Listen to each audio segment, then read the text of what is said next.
Hi, I'm Blair. I'm 23 years old. I work in a delivery company called CPS.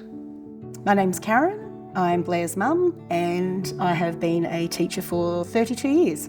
SSI employment pilot, Blair's story. Currently I work at CPS doing landscaping and doing cleaning services as well. My dream job will be to maybe one day to do right on that my job I'm doing now. The ride on mower. Sometimes it's a bit difficult because some people can't understand me. He doesn't have a physical disability. Once he starts to speak and to engage, then they realise that there's something that is different about him. And also he found that going into some of those workplaces, the social groups were already formed and it was a little bit cliquey, so that was a little bit confronting for him as well. Because sometimes people like me get anxiety. Even something as simple as the travel training. How do you get into paid employment and try and be independent, but you can't get to the job? So Blair had been in different types of employment and different types of funded employment that he wasn't coping well with.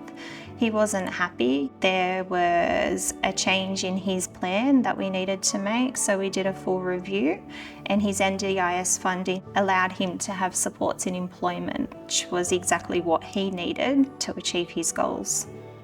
We set up some connections with different services, and through that he was able to gain work experience and quite successfully then was hired by the company he did the work experience with.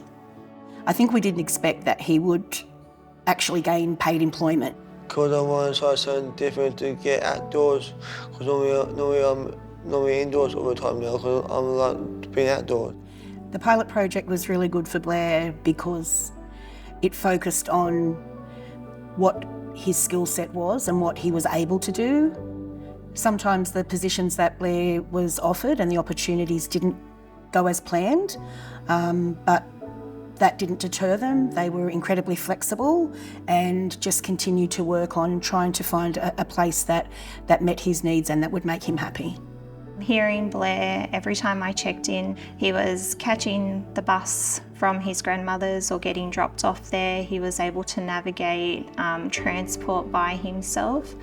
It was also really exciting to hear that he was now wanting to go to new places as well. So not just where he was comfortable with, but actually seeing him venture out of his community as well and explore different things.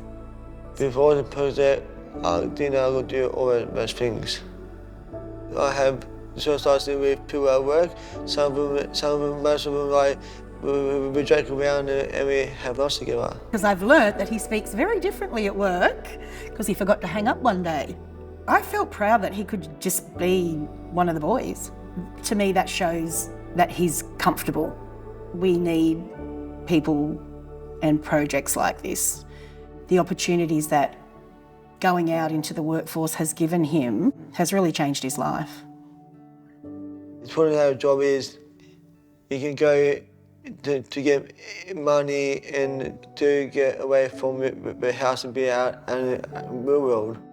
Delivering the NDIS in your community. ssi.org.au 1800 960 975. SSI LAC at ndis.gov.au.